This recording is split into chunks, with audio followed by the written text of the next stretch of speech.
you have to earn it. You're only as good as your last game. We had the same opportunity that they did. They just took advantage of it, and we didn't. Yeah. When 44 touched the football, good shit happens. Yeah, he goes forward. And that's not taking anything away from K-Tron or Nick. When it is like all of the hype, the biggest game, all of the pressure, probably the one guy I'm going to trust the most with it. It's like having Jordan on your team and having Pippen take the shot. At the end of the day, you come up short against the big dogs in a big moment. Can't hold your head low too long, and hopefully they bounce back. And you got to come more prepared to play than they did. Got a chance to right all of our wrongs. Going to be another matchup against another really good program that we have to be prepared for and take advantage of the opportunities when they present themselves. Quarterback sneak right side, touchdown, Penn State!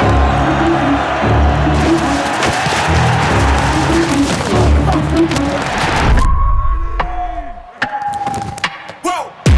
Who knew I would make it this far? This segment's brought to you by Family Clothesline. They kept us looking sharp all weekend. I'm currently wearing one of the Lulu Polos. It's a Family Clothesline exclusive. Make sure you guys check out Family Clothesline for all of your Penn State apparel needs. All right, folks. Day has come. We are here. We are talking about this, and I'm gonna be honest. I'm gonna try to be as open and honest as I humanly possibly can about this. Yeah. B, you and I were both there, watching it from the sideline. I think we should take this episode like just kind of walking through how we were feeling pre-game, the conversation, because I had quite a few conversations with some people outside of the stadium who I may or may not name, but just kind of talk through the hype buildup, what happened, and then the path forward. I think it's the simplest way to approach this. Yeah, I mean, it is what it is. You know? But before we do that, as always, still extremely thankful for the sponsors of State Media and specifically The Pocket, Family Clothesline, Caroline and crew, always taking care of us. We have a big weekend coming up with Whiteout Weekend against Washington, the Get Back. Caroline's going to have some sick stuff for us waiting at our State Media House. Ton of content coming out of this weekend. So Caroline, Family Clothesline, thanks for your continued support and hosting our boys with the Lions Den down in store every Monday. Ziebart, your vehicle's best defense. We will have our Ziebart defensive play of the game today. Pretty obvious one, but a good one. And then last but not least, sitting back there behind B-Bell, Hidden Still Blue White Bourbon. Big portion of the proceeds go back to NIL efforts. And I'm sure we all could have used a little bit of that medicine. Some people might still be on that gravy train. So make sure you're checking out Hidden Still as you can make an impact. You know what I mean?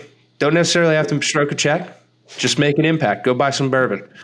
Really good bourbon. Good bourbon. But anyway, now that we paid some bills, appreciate everyone involved here keeping this thing going. But let's dive into this, man. Like for me, I'm gonna be completely honest. It was, and I'm usually the ultimate skeptic heading into games. Like I am like I'm the pessimist of pessimists. For the most part, and I always have been. But I actually felt really good about this game coming into it. Right. Like, rightfully so. My exact words were to a lot of folks, this is the best chance we've had in a long time. Matchup-wise, injuries, point in the season, momentum, experiences heading into this game, the best chance we had in a long time. Yeah, 100%. I feel like, similar to you, a lot of conversations and the tailgates, gearing up. Once again, beautiful day for football. I know, a lot of hoopla about the noon kickoff, big noon kickoff, and Fox. I mean, it is what it is. I know I've been on record saying this, for a young guy like myself, newborn at home, able to get in, get out with some daylight. Not too mad at it. Nonetheless, the atmosphere was still amazing. I mean, I think just on this real quick, we have to give more credit to ourselves as Penn Staters that we're going to bring the juice no matter what. Obviously, there's nothing like being under the lights, but, no matter where it is, we're going to come out and show out. And it was definitely that. I mean, college game day, big noon, both on campus, 50 yards away from each other was amazing. The energy was great. And that's how it felt, amongst the tailgates, talking to a lot of alumni and like what you just said, always keeping it real with guys. People come to me and ask me questions like, what do we need to do? What is this? I'm like, hey, we can do it. Once again, I feel really good. Can we do it? Hell yeah. Will we do it? We have to go out and execute. And it's kind of what it came down to me going into it. I'm always optimistic. I've been on here saying a lot of things of where this team could go the last 2 years. And this one, it definitely hurt my optimistic view on things this game, just because it was. Come on over to my side. Little doomsday. But, man, we can get into the game. I mean, shoot. Energy, once again, was great. Sideline, all the alumni come up for the big game. And then, we off the bat, the red zone offense peaked his nose, but we drove the field. We looked good. So let's just pump the brakes. Let's pump the brakes because I'm with you. We'll get there. So all that shit's fine and dandy that you said, and I completely agree with you. And you and I both know like that really isn't going to change. But like at the end of the day, you have to earn it. You're only as good as your last game. And now, granted, like I'm going to say this, like there's definitely a lot of emotion that goes into this game from fans and from players. I'm going to make a couple points here that I hated from both sides. Mm-hmm. But with that being said, players and coaches and then fans as well. But like with that being said, at the end of the day, if you want to continue to climb the ladder, you have to start doing this. And like, this isn't necessarily a James Franklin issue. This has been like a Penn State issue. I mentioned this on the pregame show on Saturday before the game, but heading into that matchup against top 5 opponents since 2000, Penn State was 1-22. Granted, I'll give them 4 years, 5 years there from 12 to 16. 11 to 16, where absolute fucking chaos, for lack of a better term. So you can kind of delete those out of the equation. But, I mean, that's not good. Right. And that's under 3 different coaches. So there's got to be some type of evaluation. You either have to look in the mirror and like, yeah, is it the Jimmys and Joes? Is there something in the water? I don't know, bro. But you and I have talked about this. Like, I think when you do the analysis and you do the breakdowns of like talent that's in the building, so forth and so on, like rankings, the whole 9, like we're right there with the big dogs. Yeah. I mean, we're in that like 55 to 60% of our roster is 4 stars or above. And like Michigan won a national championship last year with damn near the same statistics. So like at the end of the day, I don't think it's a lot of that. Right. And I'm trying to just get to this point, but like heading into that game, again, it was the first time where like I walked around the tailgates and talked to people within the athletic department, within the Letterman Club. Like I talked to a lot of different people because I was in there at 7 a.m. just about it. And it was the first time where like I didn't think I was fucking crazy for being a little more optimistic heading into this game because of the feedback I was getting. Like everybody expected a little more. And that's why I think it meant a little more this one, right? Like even though the previous ones, like everyone's talked about getting over the hump with these guys. Yeah. It was still like, like, okay, like whatever. Like we'll fucking, and people have been getting more and more pissed and like I completely get it. But like, because we were less of an underdog this matchup than previous years. Yeah. Yeah, but like it was the first one. So that's why I think this one hurts and stings a little more because I like legitimately there was no excuse on paper, on nothing for anything. And I want to give this credit. Like, I think heading into the game, and now I think we can start getting a little nerdy here. Like heading into the game, the way it started was like, literally after that pick six, I was like, we're about to blow their fucking doors in. Because the place was going nuts. Like, I was standing there and I was like, I don't want to really say this out loud. I didn't say it out loud. I don't even want to think it. I was like, but like, we're about to run these dudes off the field. No, you were definitely on the gravy train of optimism on there. I don't know if I thought that, but I was feeling damn good after that. I was like, let's go. Yeah. But it just felt that way. Yeah. And granted, it's super early, but, you know, so dude, it just stings, bro. Like it's really hard. And again, I'm trying to like say, I think it's a little bit different, than previous years because I don't think there's like, and the one thing I talked about too is like, I think we did kind of throw our shots, right? Like we took our chances. Some of them bit us in our ass. You know what I mean? The interception on the 1 yard line with 14 seconds left going in before halftime, like that's a shot with one timeout. Like everyone's going to say, well, you should have ran the ball. But then like in previous years, they're like, they ran the ball. Why didn't they throw it? You know? So it's like, it's a double-edged sword thing. Right. So like I sat there and I said, like, I've never seen Drew just take that before because that's not, I think they might've probably even had a run called. Like that was just one of those things where like, he saw his matchup. He knew it was 1-on-1. He liked it. He took back shoulder, put it where it needed to be. But yeah, even that, like my only critique would have been like back shoulders. They're awesome, but like it probably would have been better to your ball, like Trey's ball or no one's ball. Mm-hmm. Like that ball should have been like back pylon, like sick toe tap, or it's incomplete and like no one pitches because you've got another timeout. You got 11 seconds, and that was first down on the 3 yard. That's why I love like you said, we don't know if it's a call, but the decision first down fade. Yeah. Love it. Don't do that shit on third down. But like I said, like it just felt like they didn't. There was nothing really left to say. Like there was no glaring like obvious like they didn't throw their punches when they had the chance. Like I thought we did. It was just like it came down to. I think the 2 points. The 1 point that I hammered before this was mindset, and what I meant by mindset was focus and attention to detail in.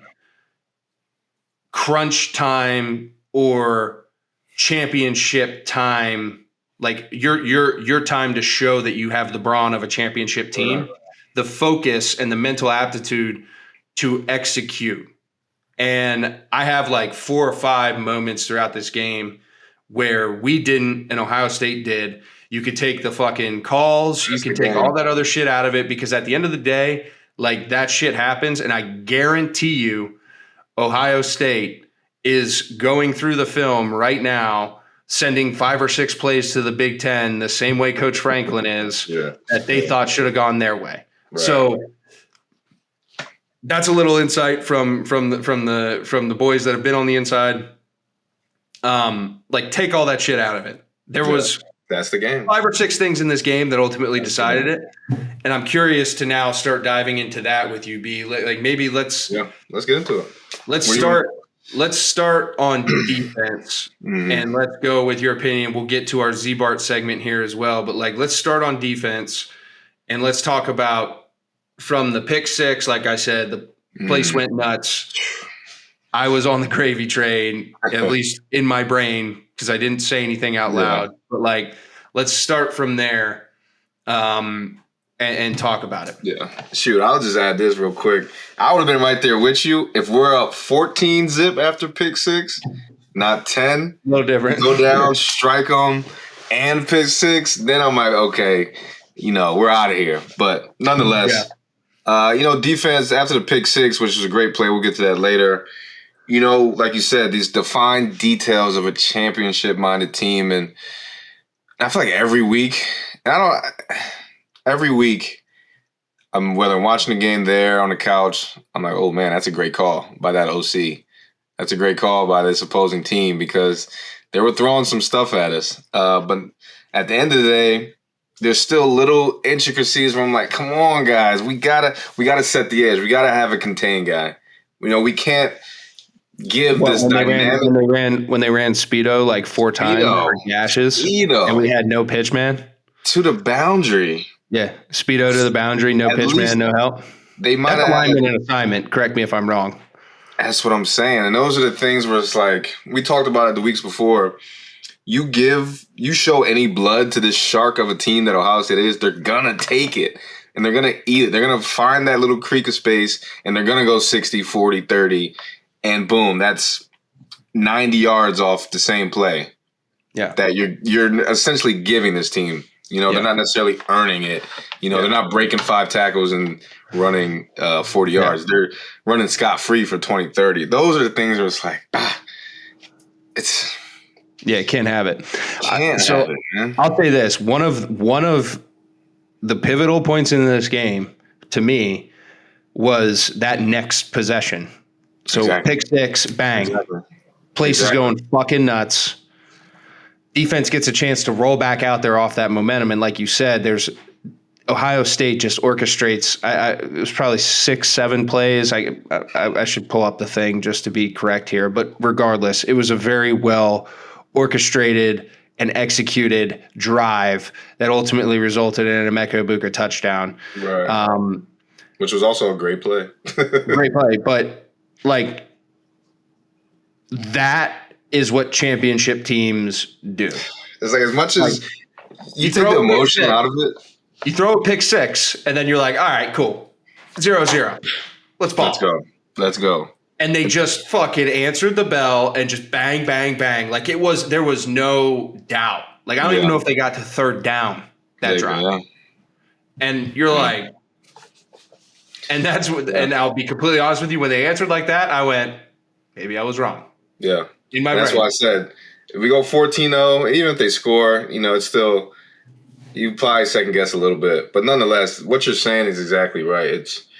That's as much as what I want to say is you take the emotion out of it. Oh, I hate Ohio State. Yeah. We're Penn State. We're this. But it's like, no, you just look at it from football. That is where we want to be. That is the level of expectation after the worst possible situation to open up a big game away on the road, throwing a pick 6, place goes nuts. That is where we want ourselves to be on that level of execution, alignment, focus, maturity, whatever you want to call it. But here's the thing, B, is like we had that opportunity, right? Like our defense had that opportunity. Yeah. Like you get a pick 6, 3 and out. True. Now talk about where the game goes, right? True.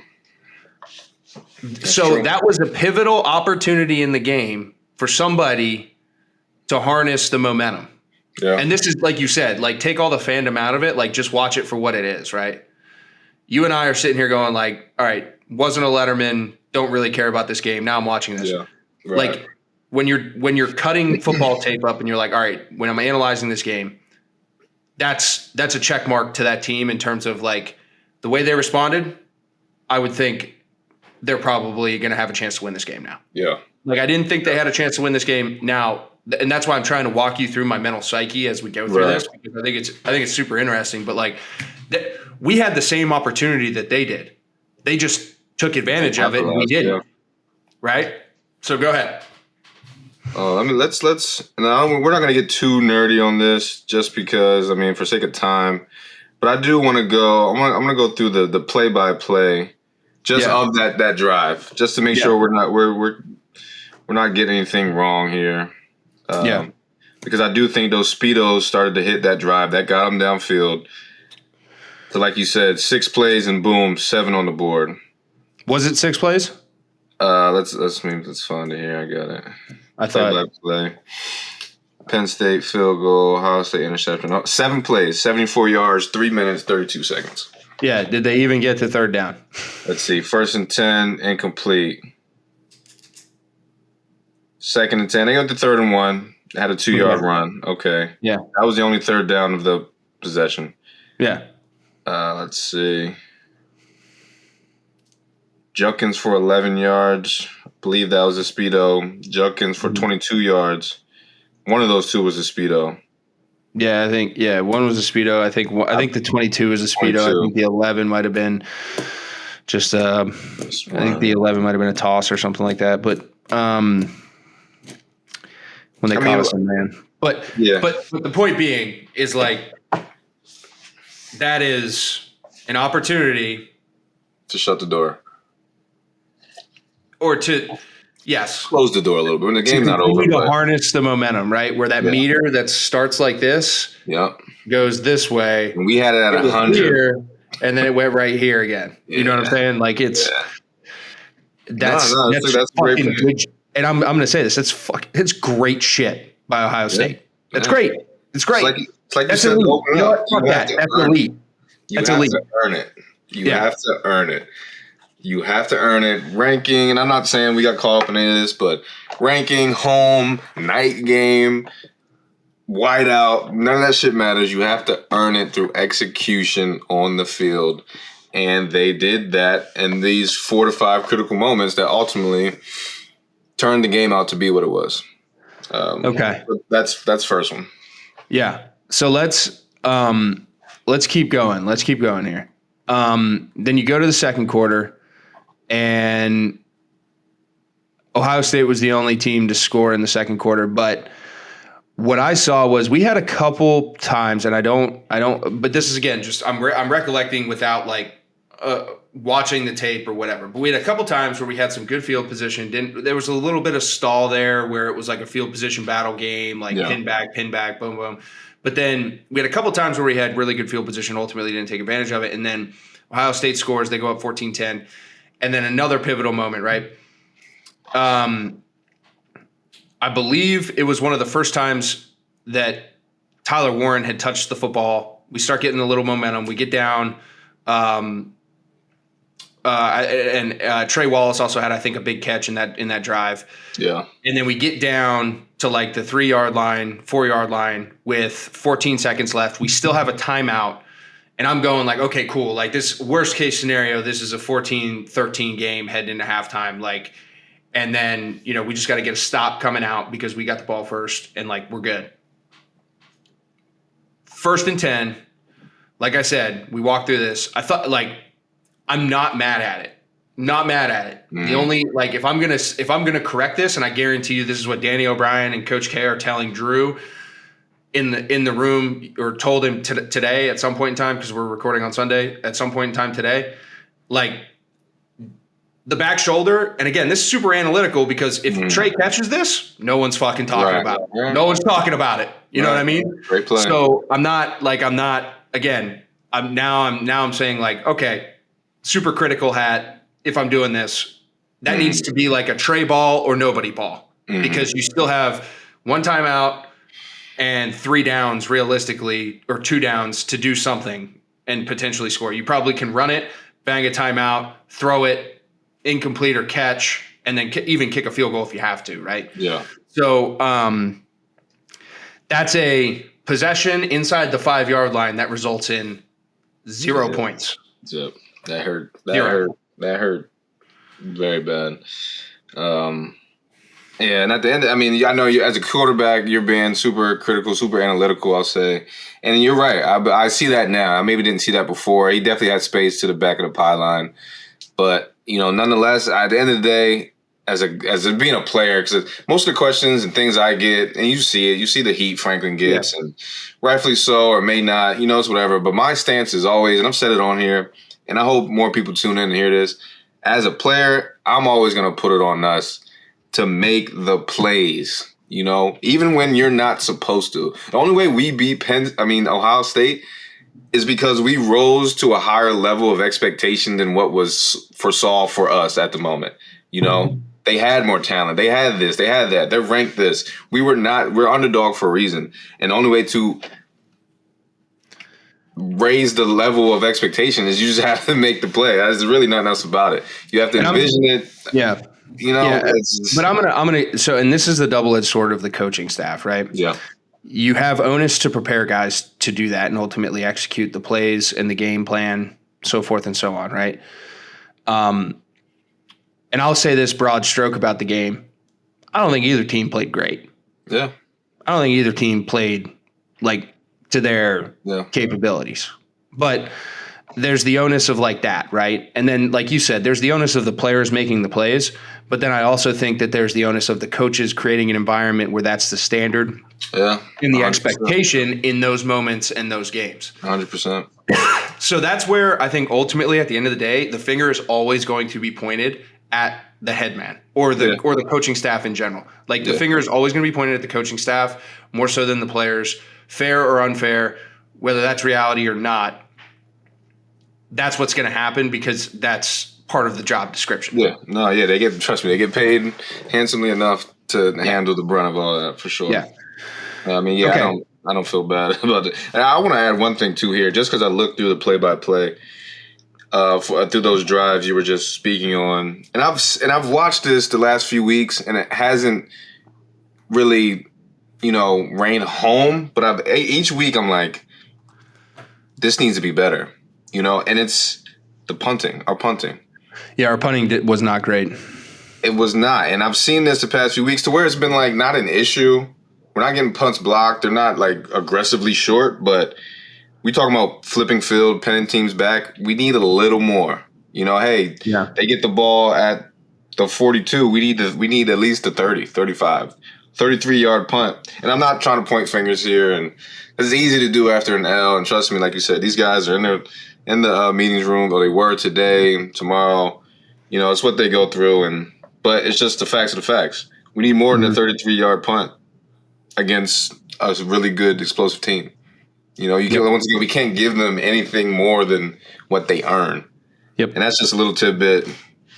Once again, as a defensive player, it doesn't matter where they get the ball. We got to stop them. But complimentary football, it all has to come together. No doubt.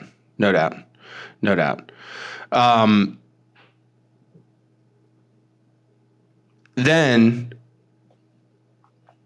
halftime, Ohio State comes out. They get a field goal, 8 plays, 47 yards. We answer with a field goal, 9 plays, 49 yards. Ohio State punts, then we punt. Ohio State gets a field goal, and then we go 9 plays, 74 yards, turnover on downs, and Ohio State closes it, right? Yeah. So now let's kind of skip through some of that other minutia, and then we'll go into individual sides of the ball.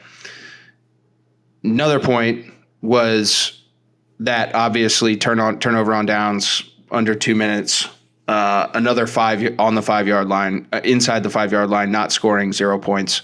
Yeah. And what grinded my gears about that one, and it's a pretty obvious point, but I believe Tyler Warren had 2 explosive plays on that drive. He caught a spray fade, and then he caught that little like flat out route towards our sidelines and made an incredible run after the catch, right, and got us down there.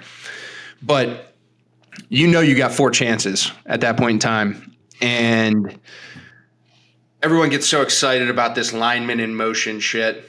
I love it in the field. But like when you're talking about a lineman coming in motion and then in the red zone, the field's condensed. So he's coming full speed this way and then has to stop and then come and go this way to kick. He's 320 fucking pounds. He can't like the advantage of doing that is gone inside the red zone because of the mechanics of it and the fact that the field gets shrinked, right? When you're doing it in the open space and he's running like you're running a crack toss concept and you're just getting the extra hat out there early, like a pin and pull basically, like it works great because there's space. Right. And the big guy can just kind of carry it out and it just kind of drags the play out a little bit more horizontally. Down there, I wasn't a fan of that. And then subsequently, I was also not a fan of you got 4 plays and your best football player, the best football player on your team, the only guy who moved the football for you. Led the team in rushing. Led the team in rushing. It was like the 2nd or 3rd leading receiver. Did not touch the football or get targeted once. I love Coach K. Love Coach Franklin. Someone needed to be like, hey, it's 3rd down. Tyler Warren hasn't touched the football. Someone on that staff. Yeah. Someone on that fucking staff needed, like, that's an obvious one to me. Yeah. So they tried the fourth down, but it was too late, too obvious. They threw it to Dinkins. Yeah, well, no, yeah, but I feel like they tried to get the delayed rub flat but he was doubled. They had the safety road. It was Jenkins was the last option, but no, to your point, man. So that's one, and then the last point of championship football, because at that point I'm like, okay, didn't fucking work out. There's a minute and 11 seconds left. They're on like the 3-inch line. All defense has to do is force a punt. You're going to have great field position and potentially, and I think we had 2 timeouts at that point in time. We were going to burn 1, or 2 potentially, or 2. I think we had 3 timeouts at that point in time. But you're going to burn something. Yeah. Ohio State proceeded to stuff the ball down our fucking throats. Let them off the hook. What coach said? Let them off the hook. They iced the game. Championship 4-minute drill. When they needed it. And they couldn't. They weren't able to quite do that the whole game until they needed it, and they did it. That is the difference. And they damn sure did it. Yeah, and that's a point that's going to be glazed over because of the red zone, flaws. But no, that's football, man. That is the game of football. It's life. Look, you didn't get that shit. You got stopped. You failed. But you had a chance. You had another opportunity. The opportunity was still there. And life, whatever the fuck you want to talk about, that is the microcosm of it all. You had another chance. And it wasn't like a say your prayer opportunity. It was a legit get them off the field in 3 plays or get a safety or something. Mm-hmm. But get them off the field and you're going to give your offense another shot at this thing. Yeah. A for real shot. No, yeah, it's a great point, man. And before we even get there, I'll go back to the red zone, just my few takes on it. Yeah, take that. And honestly, I didn't even look at it like that, Tyler Warren touching the rock, which is very true. I mean, because a part of me is still like, hey, you see it every Sunday, every Saturday, you want to man up and make a statement. We're going to run the ball. We're going to get in. And which I appreciate to a certain extent. And once again, this is me. I'm looking at, as a player, as a young man in the mirror, a young college kid wants to make it pro. You have to once again know what you're doing it for. It's like, guys, we gotta nut up and get our guy a yard, smidge of space. The man in front of me cannot knock me back. I need to knock him forward, whatever way you want to talk about it. Yeah. To where Katron Allen's he's been the goal line type guy. He's made these plays. We've made, as an offense, we've made these plays. And against the top dogs, the big dogs that we want to knock off, who we want to be in the same light as, this is the opportunity to fucking kick down the door. What's the celebration he does? He kicks down the door. This is the opportunity to where I get the, hey, we're going to do it. 2 plays in a row. Don't like the same look. Unless, maybe the look was what they were looking for, is how they practiced it and they had it. Yeah, maybe it was. The execution part of it. Yeah, maybe it was. But, I think that there's a point in time where, and I wanted to save this for, my offensive side of things, but, when 44 touched the football, and it's been a theme all year, when 44 touches the football for us in any capacity, good shit happens. Yeah, he goes forward. And it's like positive, net positive. But it's like all of the buildup, and that's not taking anything away from Katron or Nick or Drew or it's not taking. It's just the fucking reality of the situation. It's just the eye in the sky does not lie. Yeah. So when it is all of the hype, the biggest game, all of the pressure. Probably the one guy I'm going to trust the most with it, who I'm going to live and die with. It's like having Jordan on your team and having Pippen take the shot. Yeah. I love Scotty. It's 2 Hall of Famers. But I'm. That's Jordan. I'm giving the ball to Jordan. That shot. Yeah. You know? That's facts. But you can't even harp on it. Getting on to the next point, actually, no, one more thing on this play. Yeah. Or this series of plays. Call me crazy. And once again, going to the lineman in motion. I've never really truly loved it because I don't think it's besides the one play we got all hype about against, I think, Bowling Green. Yeah. Good hit. I feel like there hasn't been much there. I think it's good window dressing in space, like I said, because you're not necessarily asking a lineman to, like, you're kind of giving yourself an advantage in some ways. No, yeah, and I under, like you said, simple game of math, numbers. Yeah.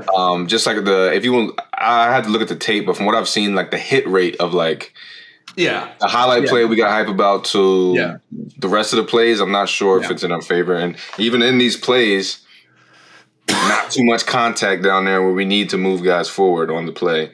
But call me crazy. I want to ask you this. You're a quarterback, been in this situation. You're not the Lamar Jackson quarterback or the Trace, the zone read guy, to where Drew isn't either. But that second time we ran it, a part of me is like, Drew, say fuck it and take the ball. Is that even thinkable? Like, well, so I don't think it was. I know it's not a read play. I did that a lot of times in my career. I did it against Purdue my freshman year. I didn't tell anybody. I kind of we were running fucking Lance and I just yanked it. And Winak turned around like, what the fuck are you doing? Right. If you look at it, they collapse because it's the same look they just got. They understand. But there was also 2 other times in that game in the open field where the same thing happened. And I think it was earlier in the game. We were going away from the student section, and we ran some type of like inside zone. Yeah, and they were in man, and nobody was home. Yeah, like nobody was home. But I don't want to overanalyze it. I'm not putting this on him. Just in my head, I'm like, as a guy who's played outside the playbook, kind of taking my own shots. On defense, a little different. You gotta kind of be. I mean, I'm not carrying the program in my hand every play, but but it's one of those things. Like, do you have big enough balls? Is that something you even have a conversation about? Like, it's kind of like one of those things. Like, as a quarterback, you're programmed to the way it's taught, the way it's called, the way like. Because if it goes bad, they fumble the snap. It's your fault, kid. So I get it. And I'm going to be completely honest with you. Like, I did all of that, and this is completely with Bill O'Brien. Like I did all of it with Bill because Bill and I like had that relationship, and he almost like told me sometimes like just in passing when we were like, hey, like just watch that edge, if you get it. Like, and we were also like a purely under center kind of thing. Right. So it was like it was more of like that Peyton Manning because I always took pride in my fakes too, and then we ran a lot of nakeds off of stuff. So it kind of like blended with the mesh, but he would just kind of like. He'd be like, hey, think about it. And I'd be like, you're telling me I could do whatever the fuck I want? I didn't say that. I didn't say that, but, think about it. And that's funny. Oh, man. But, yeah, so anyway, I think that's what it comes down to. But let's get to what I initially said, but I like the flow of that way better. Let's dive into the defensive side of the ball now, like just big picture, good, bad, what you liked, what you didn't like. Obviously, some of the points we already covered are probably going to be talked about a little more depth, but like let's just talk defensively, like from the jump, overall big picture. We'll get into the Ziebart defensive play of the week, and then we'll go to the offensive side of the ball.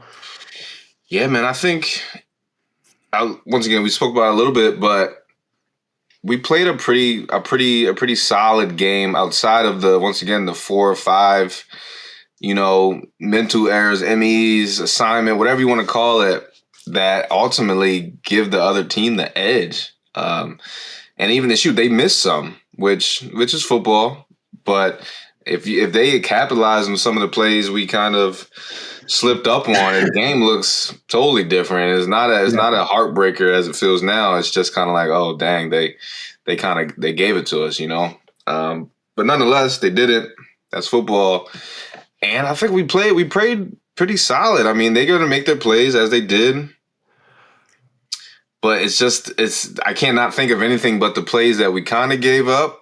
And then the end, when we had a chance to still kind of like, hey, nut up, they're back up against our student section, give our offense another chance to correct the ship. And we were just too soft up the middle. And it's just one of those, like, we were solid until we weren't. So it kind of it gives you a tainted look on the whole game. But overall, I think when they go back and watch his tape, there are going to be a lot of good things that they saw. And not even putting the refs into it. Once again, they were questionable, but I'm sure that goes both ways. Yeah. There's still some very good things on tape. But at the end of the day, you come up short against the big dogs in a big moment.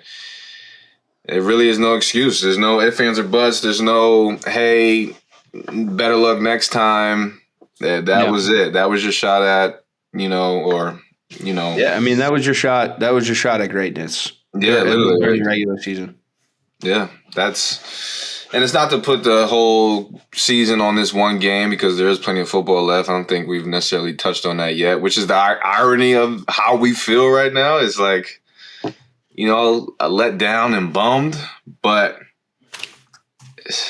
there's still plenty of football left and can't hold your head low too long, and hopefully they bounce back and maybe, who knows, maybe they do see him again, but you got to come more prepared to play than they did this Saturday. No doubt. I'll add my thoughts and let's get to the Ziebart defensive play of the game. I was disappointed in our overall consistency with corralling the run game. I thought Nebraska held them to under 100 yards rushing. One of my keys to my key to the game on the defensive side of the ball was you needed to hold Ohio State to 100 or less total rushing yards. Yeah. I think that was kind of the number. Obviously, they were able to really, really pat that stat with that last drive, but that's what hurts even more.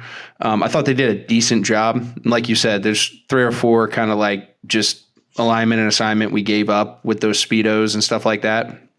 But I was a little disappointed in that overall. I thought we handled, Jeremiah Smith was pretty much non-existent, kind of pedestrian here or there. Emeka Buka made a couple plays, but I thought we corralled what I think was Ohio State's strength in terms of playmakers. We corralled them pretty well. And then, I think it was just that attention to detail and big moments. I thought missing the opportunity right after the pick 6 to make a statement about who we are, what we're about, the type of momentum business, and then again missing that opportunity on that last drive, just backed up. Like, it's so hard to, as an offense, to come out and execute like that, and really, like, there's a lot more in your favor there. And starting that off with a quarterback sneak for like fucking 6 yards was just like, oh. Yeah. And then they proceeded to run pumped up inside zone from the same presentation like 3 ways, and then Will Howard gets his quarterback run off the edge. For I'm not gonna lie, I didn't even see that. I didn't even see the last few plays. I was kind of done after that. I think the first QB sneak, I'm like, damn, seeing red. But listen, with that being said, like you said, I agree with you. I think there's a lot of good on defense overall. And one of those goods is our Ziebart defensive play of the week by Zion Tracy. So, B, I'm going to let you take it from here. You talk about read and react. This is the type of anticipation that I'm talking about on defense. You're reading 2 through 1. You see one breaking in, 2 goes out, 1's coming in, eyes to the ball, and not just the wherewithal to break and up the pass, get his eyes back and snag it and take it back to the crib. This is elite level DB play by the young Zion Tracy. I like this kid a lot, man. Was number 12 last year, changed number 7. You see him back on kick returns now too. He's got juice. And we're going to need a lot more of this, man. Once again, it's about rising higher than the level of expectation. What more can you do? Not just break up the pass. We've seen that, We've been in position and haven't necessarily made this play, and he did it to be the Ziebart defensive play of the week, man. You see the crowd went nuts. Everyone's feeling really good after this, but nonetheless, great play, Zion Tracy, man. We need more of this. I love it, folks. And as always, make sure you guys are checking out Ziebart for all of your vehicle's needs. They are your vehicle's best defense, cleaning, gear, the whole 9. They take care of your vehicle, one of your biggest investments. Make sure you're checking out Ziebart for your vehicle's needs. Ziebart, your vehicle's best defense. Okay, let's flip it over to the offensive side of the ball. You want me to go? I'll give my 2 cents real quick. It's not much, and I'll take you. But similar to what you just spoke about, defense and the D-line kind of giving up the tough runs when we needed it. That was my kind of key point is just it's going to be one up front. And we did not – I won't even say dominate. I don't think anyone dominated until they did at the end there. But we didn't have enough up front, whether it's protecting Drew or just establishing a good enough run game to get the offense moving how we need to move. And it reared its head, load the box, man up out front, out wide, and, take the chances that way. So we need to find a way to get our backs going. Yeah. That's all. So I'll say this, tiered issues. The 2 possessions inside the 5-yard line, 0 points. I talked about Tyler Warren down in the red zone towards the end, but even early on in that football game, like you said, we had a tough time protecting Drew. We had a tough time running the ball efficiently, which is a bad recipe to be in, right? And I thought Drew made some plays, extending the plays, moving in the pocket, kicking it down to the backs. When everything kind of sunk, it wasn't there.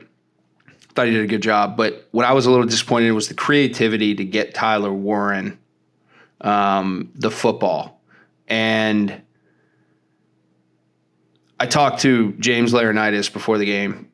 He's coaching at Ohio State, and that's the one thing he said. He was like, that kid is really good. He goes, we spent so much time figuring out ways how to get 2 hats on him at all times and just and they did a great job. But the hard part about tight end is I think you can still find ways by moving him around and including him in pass concepts, whether it's like get him in the backfield even, and you can pretty much guarantee that it's really hard to get a safety on him. You're going to have to put a linebacker on him.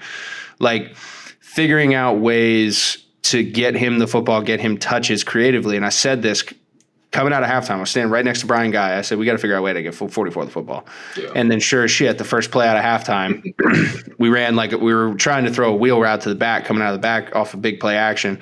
But Tyler Warren just slips out 11 yards.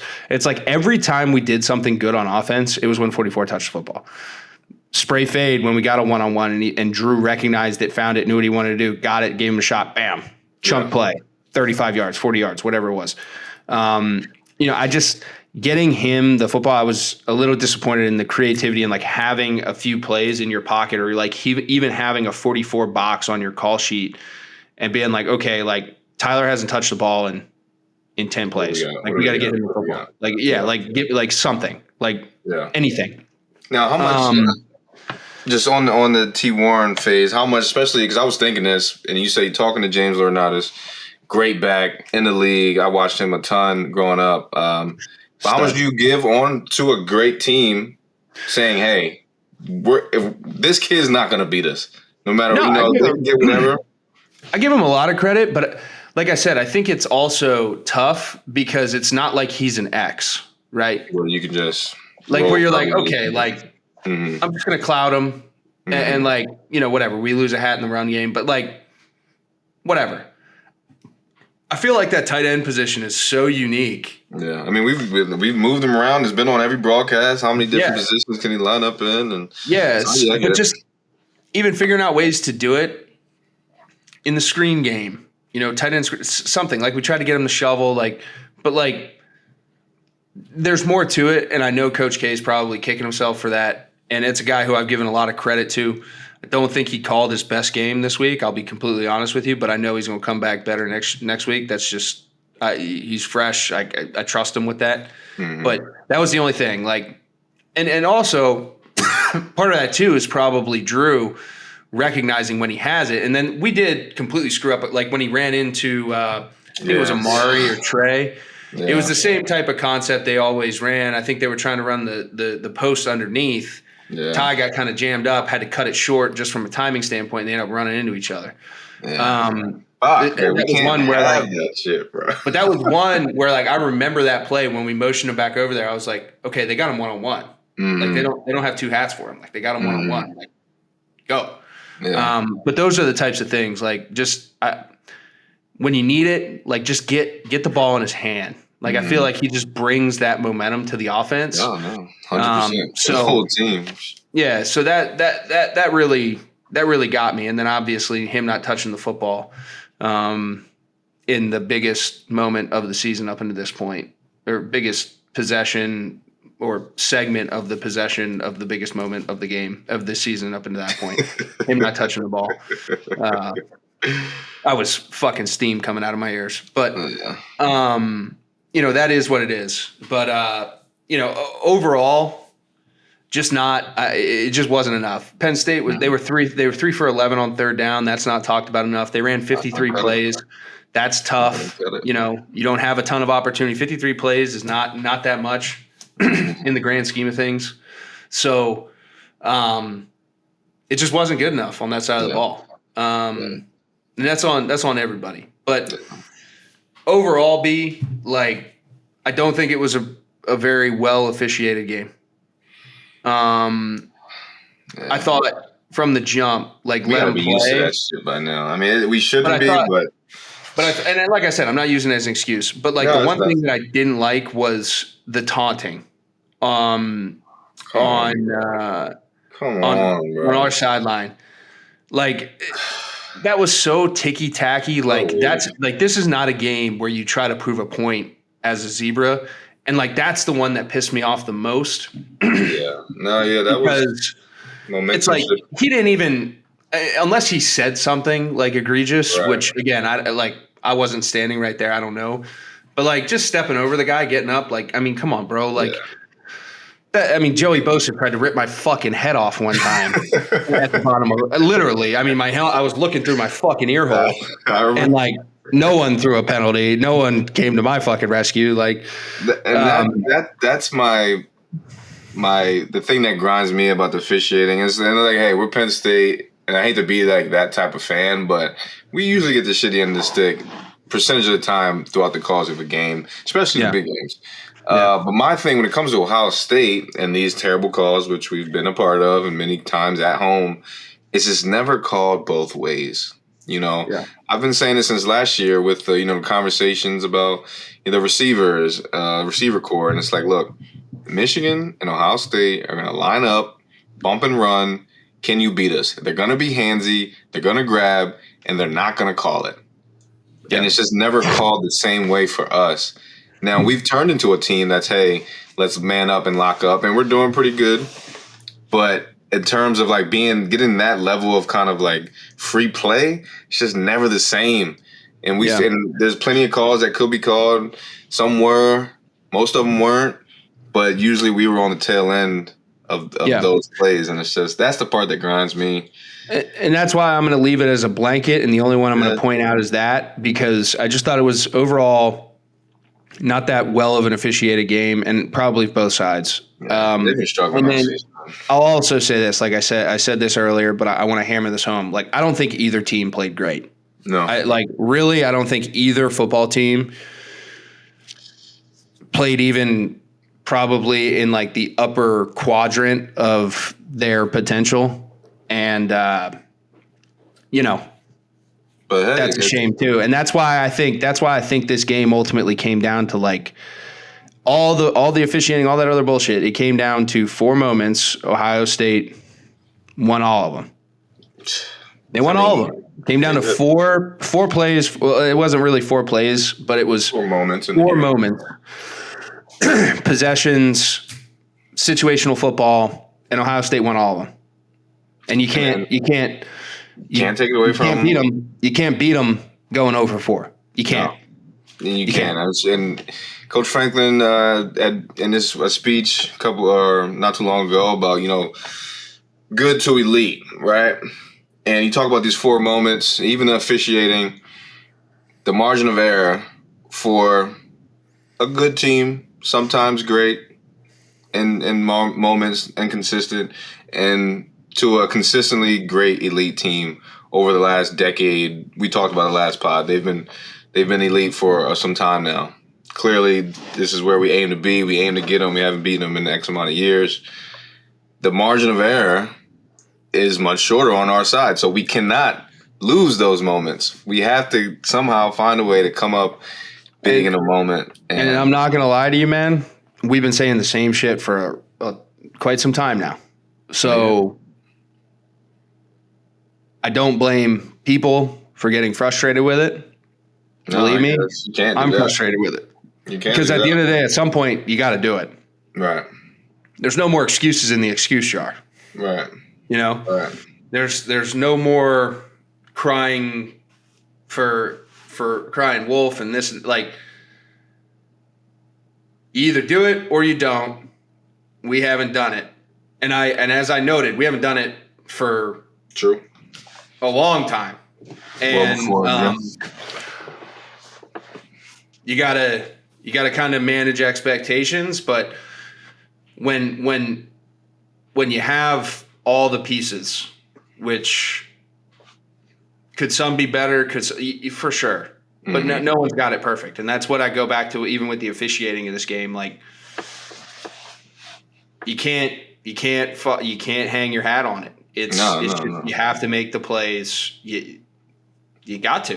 Yeah. And that's where the grown man shit. And I think you and I can talk about that too. Like, I think that was like one of the biggest differences when I got to the league from college and just the time at Penn State. And I had a hard time adjusting to that shit. Like, it was just so black and white. Like, it was just so cutthroat. It was so fucking just, this is the way it is. Yeah. But I mean, that is legitimately what the deal is. Right. And unfortunately, it comes to a point where, shit's going to give somewhere. Yeah. So, a missed opportunity, but, big old booty. This is where we're at, right? Only game I'm really fucking worried about on the back half of our schedule is Minnesota. I think they're playing really well right now. Going up there is tough. It's going to be probably cold as balls. Can we finish strong? Finish 11-1. We're not going to put. I'm not going to say we're not. Some crazy shit could happen, but I think the odds of us playing in the Big Ten championship game are not great. Probably going to get seeded in some capacity as long as we don't drop one for a first round home game. Got a chance to right all of our wrongs, but like you said, it's going to be another matchup against another really good program that we have to be prepared for and take advantage of the opportunities when they present themselves. So, looking ahead for me, specifically, let's just start with this Washington game. Like, I want to see a team. Oh, fuck. This is the last one that got me, right? Grinding my gears here. I totally forgot about this, but it needs to be said. This is the last thing that got me, but it's going to lead to this because it's talking about how you approach this. The players walking off the field before the alma mater was done. Like, and it wasn't just like a couple of them. Right. It was like a lot of them. Right. And like, I get it. Fans are booing you. You're probably sitting there going like, all right, well, fuck you. You don't got respect for me. I don't got respect for you. Same token. Take your medicine. We all had to do it at some point in time in our lives. I remember many games where I did not want to be fucking standing out there for that at the end of the game. But I did. I took it in the chin. You go and you talk to the media. You go about your business. You keep pushing because you know that all the emotions into this game are way the fuck up here. And eventually it's going to simmer the fuck back down. You come out, you handle business next week, and all of a sudden you're back in a place where, like, okay, they learn from their mistakes, they're gone. Yeah. You can't let emotions affect the way you go about your business and you respect the place that you're at. Like, for me, that grinded my gears. It also grinded my gears the way the fans filed out for some, specifically the student section filed out. So it goes both ways. It goes 100% both ways. But you have a chance. Worry about us. You have a chance to make a statement as a team. Sit the fuck out there and take your medicine. Finish it out. Give some respect. You know the boo birds are coming. You know it's part of the deal. But ride it out together. 100%. That's my last thing. Maybe I'm old school. Call me a fucking grumpy bastard now. But take your medicine. You're 100% right. You're 100% right. It's right here. It's in the logo. It's who we are. Kind of reminds me of just walking out during tailgate time with Jay. You guys got done the show. We're moving somewhere, and some young kid walks past Ohio State guys, and he's just going crazy, MFing them, yelling at them. Real kind of nasty. And Jason, Jason upholds the standard more, highest as anyone, the Penn State standard. And he kind of got down on this young drunk kid. He's like, "Yo, bro, chill. It's not who we are. That's not what we do. Blah, blah, blah." And, I think with me and Deshaun, we're just having a good old time. And Jason's over here reaming this kid because that's not the standard of who we are. Fans included. You guys are not excluding that. Sit your ass down. Roll through this game with your guys. That's how we've done it. That's how we will always do it, how we need to do it. And even more so for the players on the field that, we control what we control. As Hack just said, take your medicine, sit in there, go through the tradition, take your lumps like a man, walk out like a man, speak like a man, and that's how you take the values and lessons of being a Penn Stater throughout life, Yeah.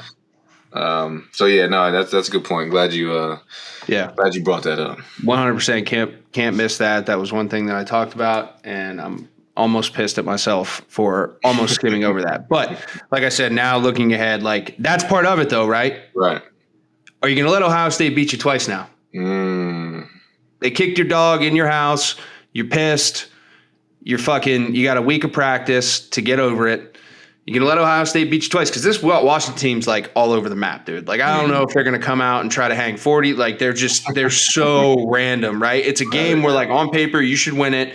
But you come out like someone kicked your puppy. Right. Like, you're running the risk of that in another prime time, 8 o'clock, whiteout, environment's going to be good. People are going to be ready for something better than what they saw, get the bad taste out of their mouth.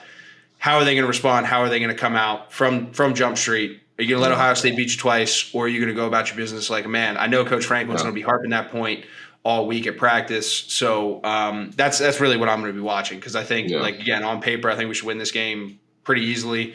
But do we make the corrections? Do we, again, handle the tidal wave of emotion that came from this game the right way? Mm-hmm. And that was a small example, but like it's like making your bed in the morning or, the little things, small example of something that I'm like a little hesitant now because of the way they handled that specific interaction at the end of the game.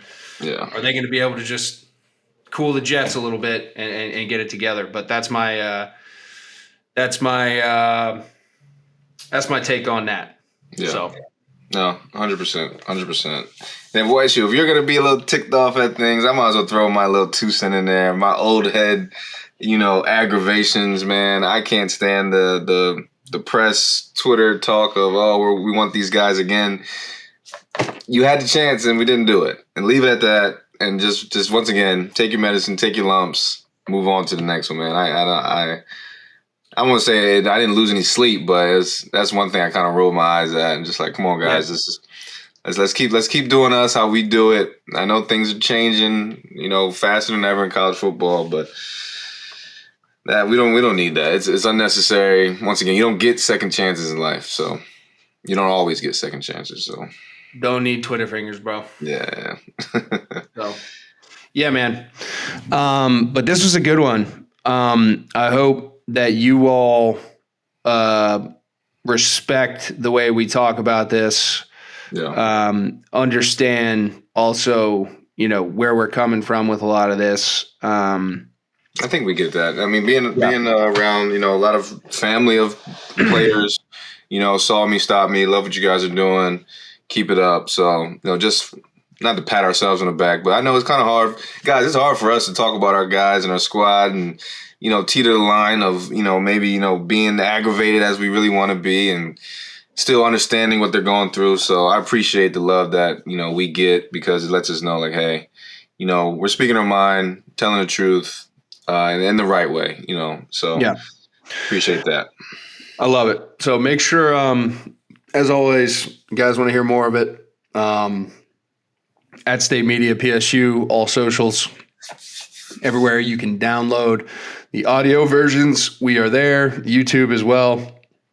If you want to see my ridiculous antics and facial expressions throughout this whole thing, and thank you to all the sponsors that make all this possible. So appreciate it. And we will check. Oh, big week coming up. Like I said, tons of content will be pumping out of our channel for this Washington week, as it is our official state media house. So stay tuned for that. Yeah. And then we will we'll continue bringing this to you guys. Sunday next week, B and I will be back on, chopping it up, hopefully sharing a few drinks in celebration, not so much in frustration and having to clear our minds, get back into the win column, and keep it pushing. So yeah, 100%. thank you guys. Stay tuned, and we'll catch you next week. Peace.